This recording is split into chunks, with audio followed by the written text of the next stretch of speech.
Fabulous. Great job. As always, we got a 360-degree perspective. Yeah. You packed it all in there in 30 minutes. You know, I was looking at your profile and your company's profile, and to me, great marketing is great only if it delivers the results. Yeah. And I saw some of your results are fairly impressive. Yeah. That being said, how do you stay ahead of the curve in a brutally competitive environment? What's going to work for you tomorrow that is essentially replicable of all the great results in marketing that you've done in the past? Yeah, I think it's a great comment. I think it particularly, QSR is very, very competitive. Breakfast is very, very healthy, so everybody offers breakfast. And I think the key with us is to not get caught up in the competitive noise and really continue to focus on the consumer, the guest, and say, what do they want, and are we delivering against what they want? The second thing is not be afraid to turn the spotlight back on ourselves. In many ways, I think turnarounds are tougher than healthy brands. Right. You know, if you do a turnaround, you just throw everything out and do it over. A healthy brand like Dunkin', so Right. part of our challenge is, as good as our results have been around the world, putting that spotlight back and say, where could we do better? So I think focus on the consumer and constantly reevaluating ourselves. One of the key challenges I know that a lot of us in this room face is the explosion of media has made choosing increasingly difficult. Yeah. How do we allocate the mix across the various media? What are the various media strategies that we should be employing? This is about media. Give us some insight in how you've learned how to make the very best media mix decisions that you possibly can. Yeah, I think it's a combination of data, tools, and judgment.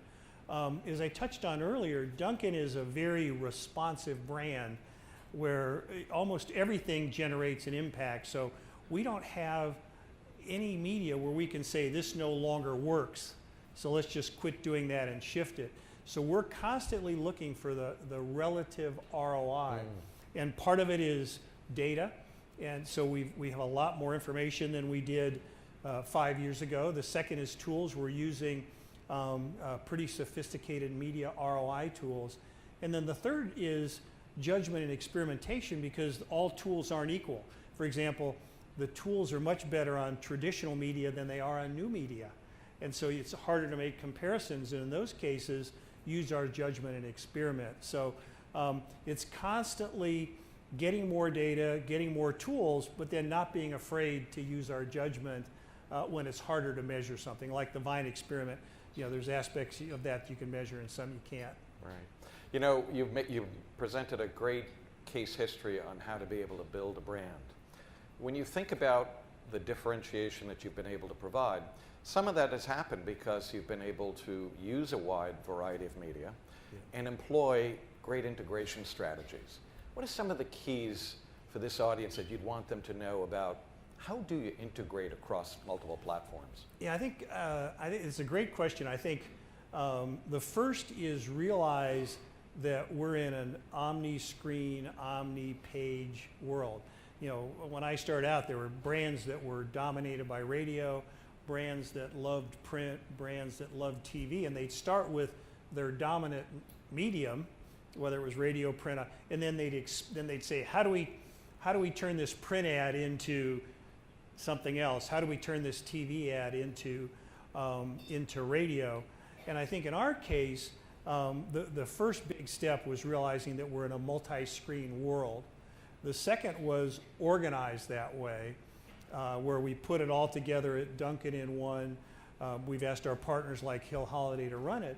And then the third is have the courage to actually do that. I mean, you know, running ads based on tweets was a great leap of faith. But I think the biggest thing, Bob, was recognizing we're in an omni-screen world and that simply doing things the old way isn't going to work. Right.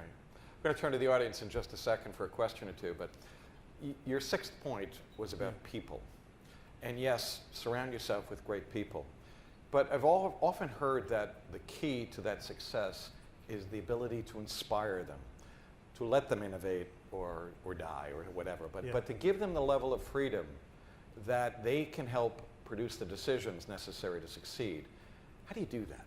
Yeah, I think the first is you need to create a culture that's not afraid to take risks and doesn't shoot the failures. Right. So what we've tried to do is create a culture where we're actually very results oriented, but we encourage new things. And when they fail, you know, we don't shoot somebody. As long as we learn from it. We always used to back in, I was trying to say, let's have big successes and small failures rather. Small successes and big failures. But I think it's, I think number one is right culture, and number two is get people who are comfortable with that. But we've tried things we've produced commercials that we have not run. We tried something and it didn't work, and we didn't run around trying to say, why did that not work? We said, hey, we tried it, it didn't work, fine, let's move on. So I think you need to create a culture that's not afraid to take risks, and then you need to get people who really rise to the occasion. And then you got to walk the talk. I spoke to a group at General Mills a couple of months ago, and they do a quarterly marketing update. And as part of that, they have one of the senior people talks about a failure. So it's one of the most senior people gets up there and talks about a personal failure. And in this case, it was one of the division presidents of something she tried that didn't work. Well, you know, to see a group of a couple hundred people out there and have a division president say, I tried this and it didn't work, sends a real signal out there. And I think that's kind of something I wrote down, and it's worked very well for General Mills. We got time for one audience question, so yes. Just wondering, this happens a lot in the QSR space, but it's happening a lot more around the latest lines. You're seeing brands partner with each other, whether Taco Bell and Doritos Locos Tacos, things like that, with our Geico and M&M's running a commercial together. How do you get comfortable to sort of let someone in and borrow that equity? Yeah, we're very careful about that. And what we found is if we get the right partner, it really works well. And I'll give you 3 examples in a range. Among our own, we're running right now Baskin-Robbins flavored iced coffee. So you can go into Dunkin' and get a cookie dough iced coffee, and that's working very, very well. It's getting a lot of consumer trial and sales on Dunkin' and building the Baskin brand. The second is we've partnered with Oreo on both the Dunkin' and Baskin side, where we've done Oreo Culottes, which is our slushy drink. We do Oreo Sundays.